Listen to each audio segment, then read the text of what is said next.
Hello everybody, this is my live stream, streaming all the way from Italy. Greetings to you and all my fans around the world. Today I want to talk about hair. There are different type of hairs people have all over the world, and particularly the most interesting one is the Afro. A lot of misconception about the Afro hair, how to take care of your hair, and what makes up or constitute your hair. So today I just want to discuss briefly about hair type and hair textures.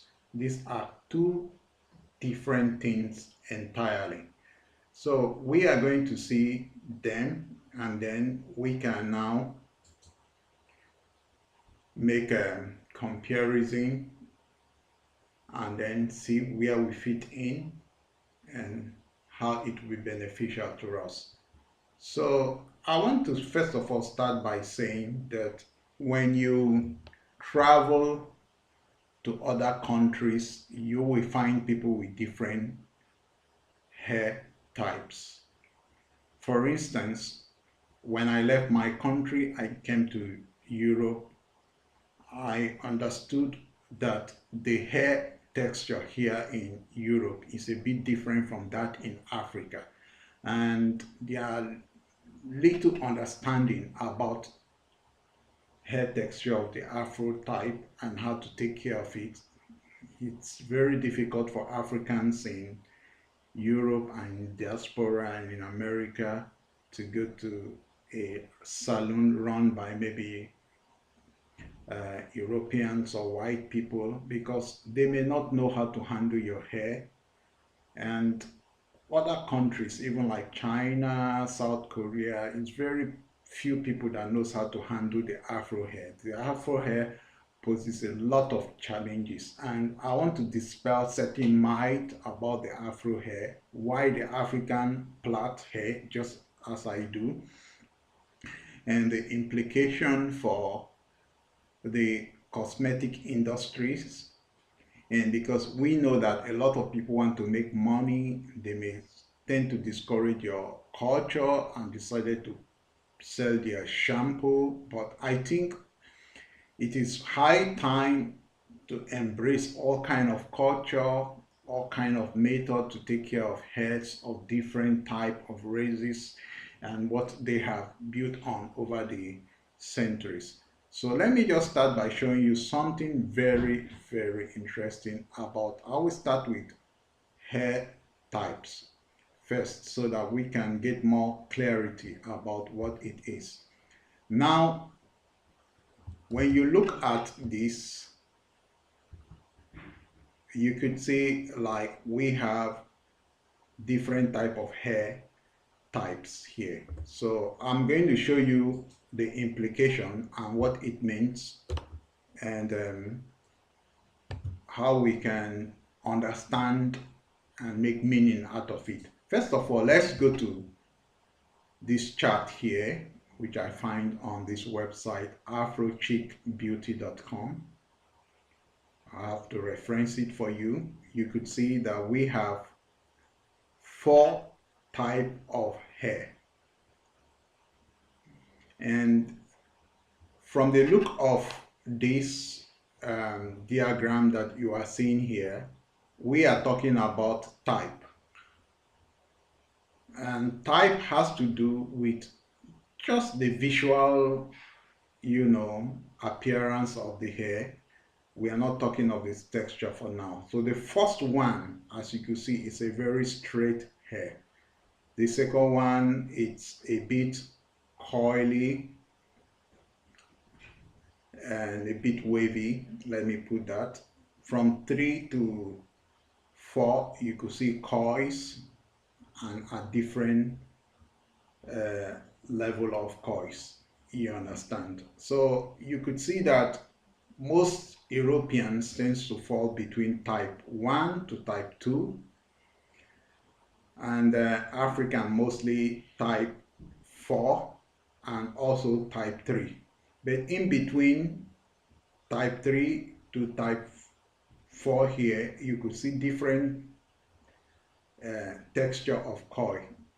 3A is the least, 3B is more coily, 3C is more wavy, as you can see.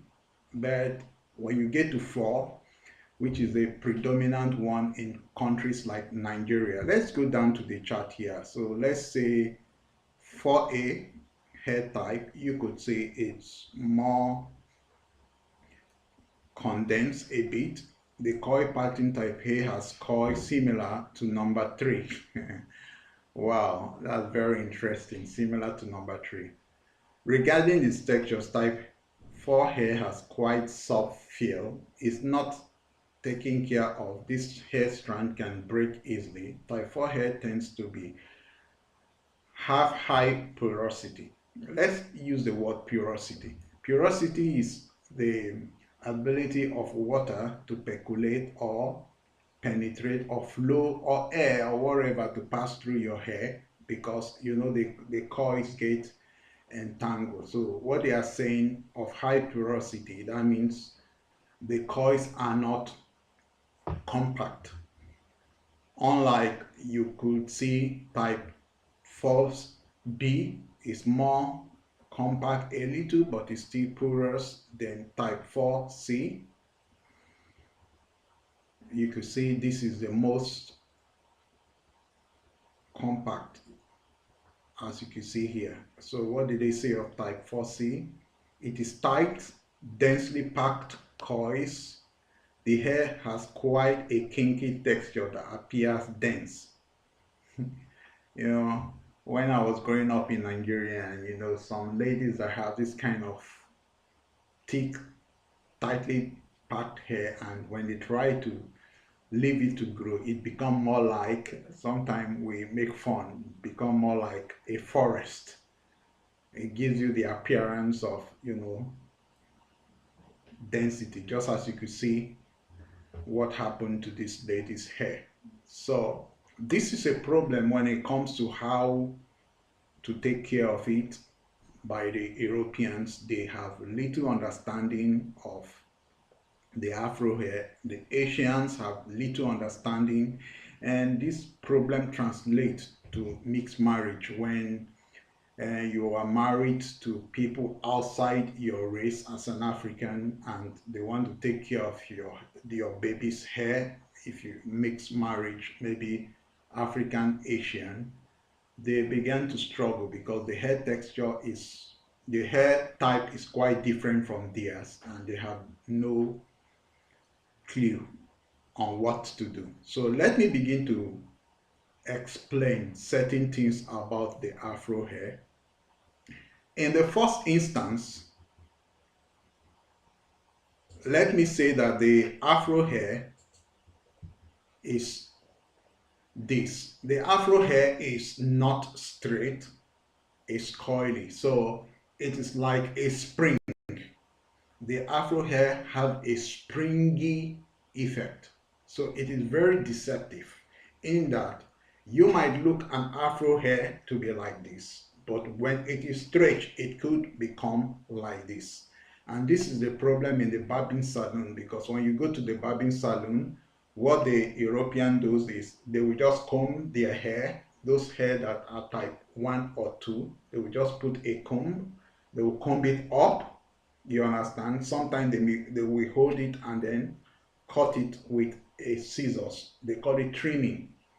You understand? You just trim neatly, neatly, neatly, neatly. Their hair is more, you know, sometimes they may make it to sleep, stretch it just a little bit with hot comb or whatsoever, and then neatly trim it. But that is not how to barb the Afro hair. So in the Afro hair, the strategy to barb, which a good and professional barber we know, is that since the Afro hair is not uniform, and then just cutting it at combing it once and cutting it is very deceptive, because the hair will not be of different length because they are springy, you understand? So what they do in my country is that you comb the hair you trim it just little little. It's very difficult and it's time consuming, you understand. And you can use clipper, but you go over the hair, you comb it, you go over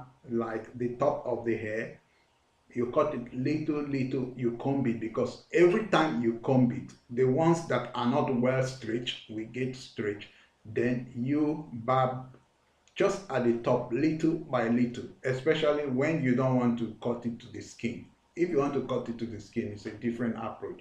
So you understand, it's just like grading a road, gradually peeling off the layer, but continuous combing and trimming, combing, trimming, combing. You do it very systematical, and you always check the, the hair length.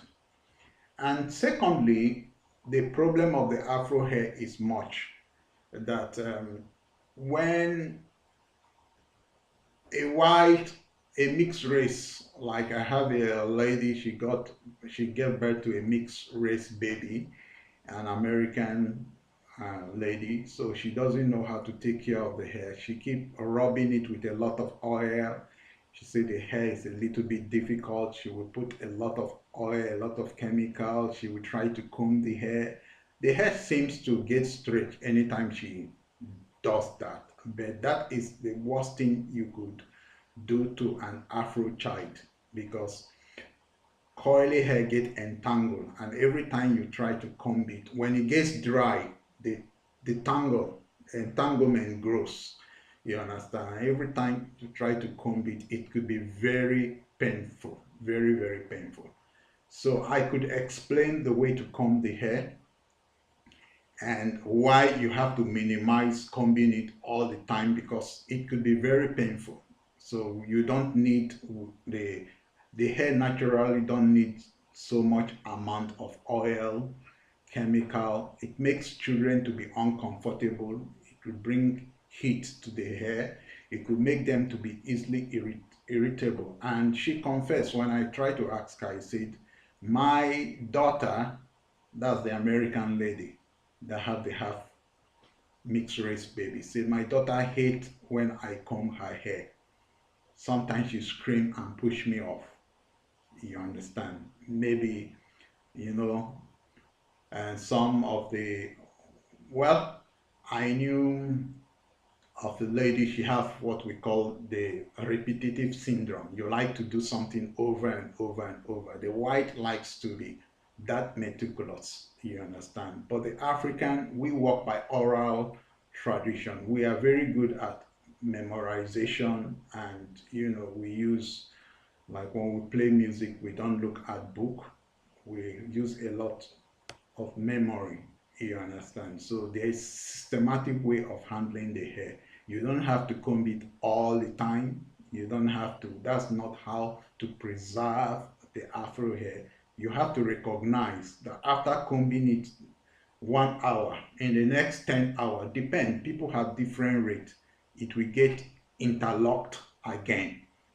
You understand? And leaving oil on the hair to soften it all the time, it could also become very uncomfortable. I want to explain to you what I believe is the strength of the Afro hair. The Afro hair is specifically designed for hot weather, hot climate, because in the tropical and in the equator, like Nigeria is just 4 degrees from the equator, so it's very hot, like the Amazon jungle. It could be very very hot. Sometimes it could be up to 40 something degrees in Nigeria. In fact, throughout the year it is always 27 minimum, sometimes 30, 40 throughout the year, you understand. So, and we experience a lot of sun, so we develop melanin in our skin to resist the sun, and our hair get very coily. And the reason why we get those Afro hair is because of the porosity. When your hair is entangled in coils, it prevents the sun from touching your scalp and it prevents heat from accumulating. Like the European hair and the Asian hair, it's designed for more like insulation.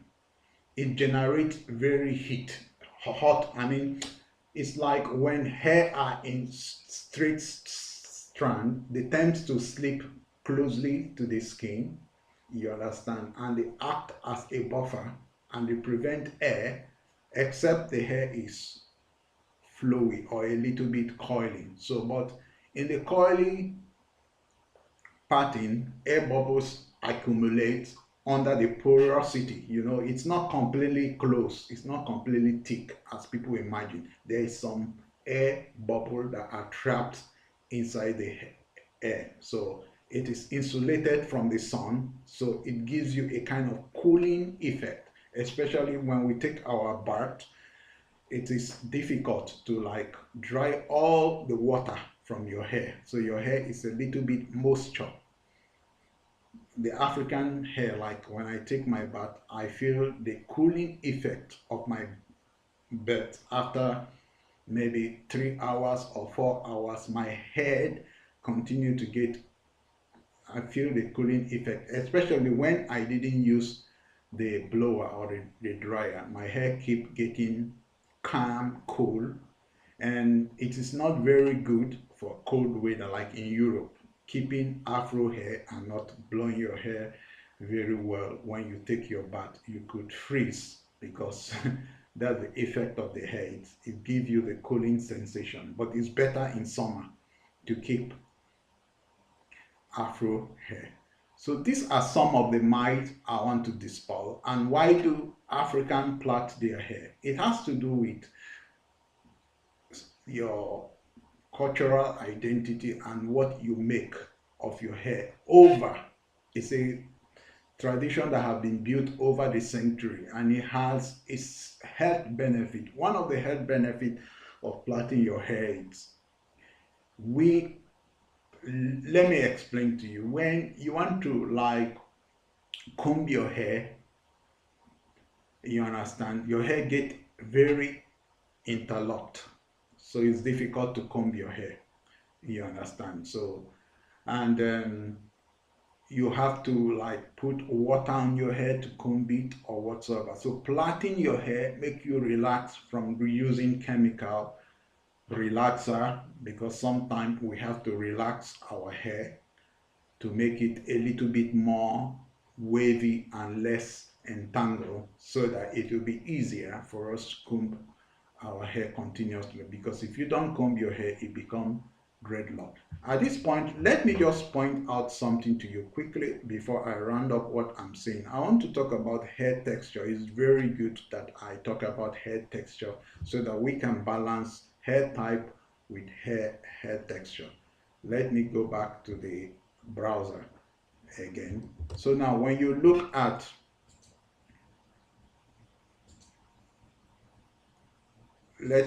first of all, let me just give you a metal.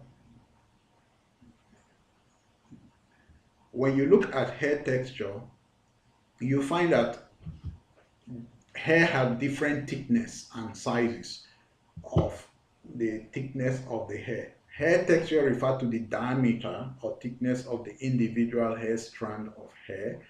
It's distinct from hair type, which describe the coil pattern, straight, wavy, coily, or coily. There are three main hair texture: fine, medium, and coarse. Let me explain.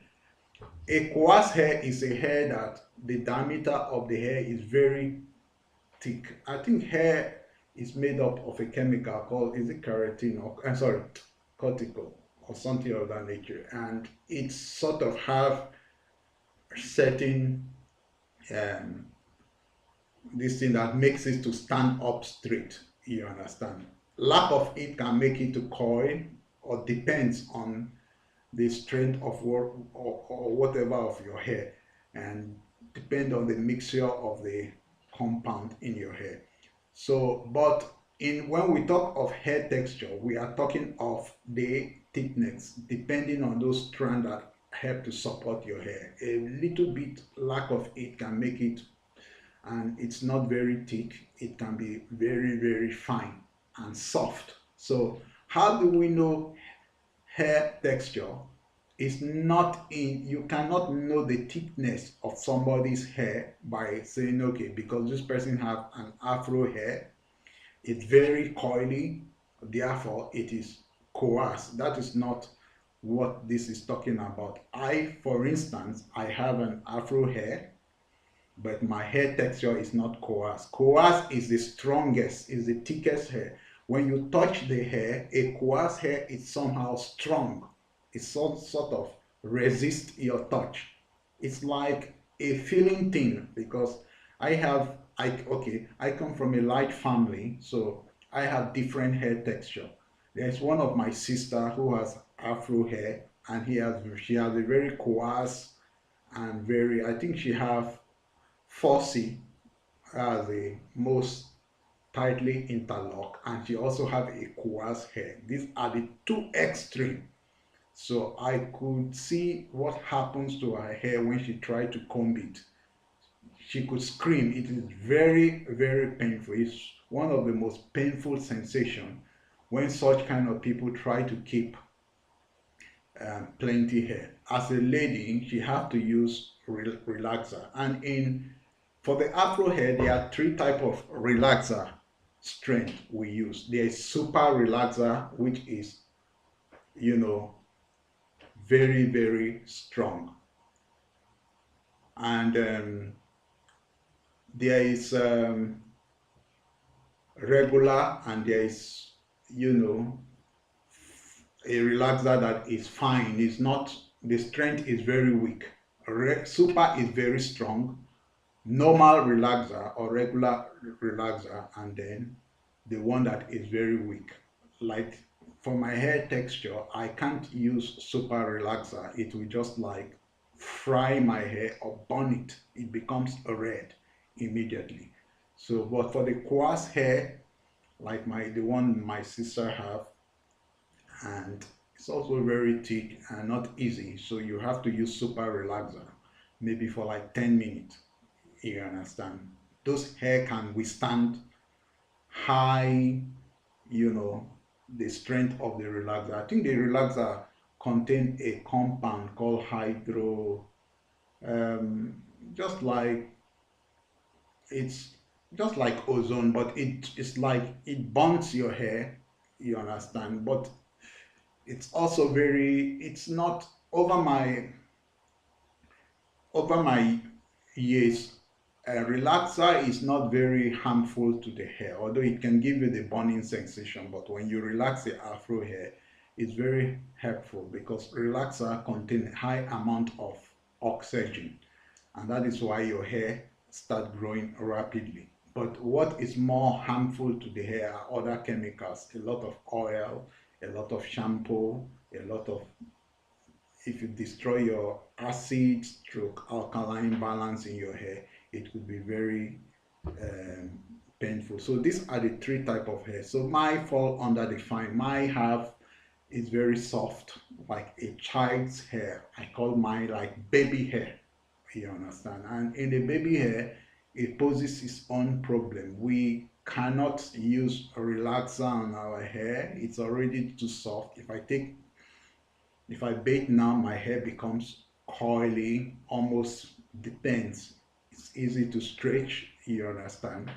So I can only use the fine relaxer, which is the mildest. And that one, you can leave it for 10 minutes, 20 minutes on your hair because the power is not much. That is the one that is most suitable for my hair, if I thought. I don't even use that, but sometimes if I really need to use it, that is the one I currently have. I have it somewhere in my box here, just in case I need it, you understand? And the normal one, I can also use that one, but I should be careful. It doesn't at most exceed 10 minutes because it's very strong. But for the super, I just cannot use it on my hair. The day I tried it, I was in deep agony because it quickly like burned got my hair burnt. So these are the three type of hair texture we have. In between, some could be fine, some could be medium, maybe medium to fine, medium to coarse. So these are the hair, and it have to do with the thickness of the hair. So I want to say that when we understand the strategy of maintaining a hair and why we plait our hair mostly to, you know, to make it relax. We don't have to bother about putting on chemical. Some people complain they have white hair, and that's the more reason for you to plait, because when you plait, like, most of this hair is not visible. You could see it's not visible, it is in a lock, and sometimes they can use an attachment, hair attachment, mix it up with your hair. It's important because it can hide the true color of your hair, and depend on the attachment may have similar color to your hair.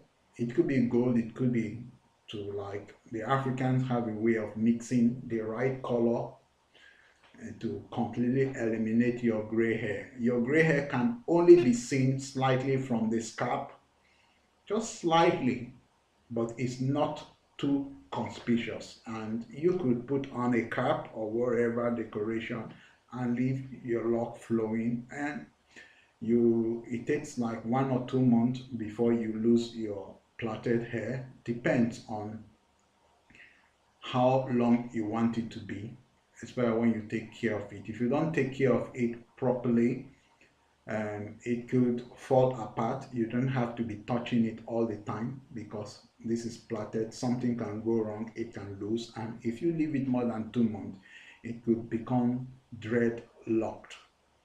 So, and your hair could become permanently entangled. So thank you for listening to my broadcast. I will stop here.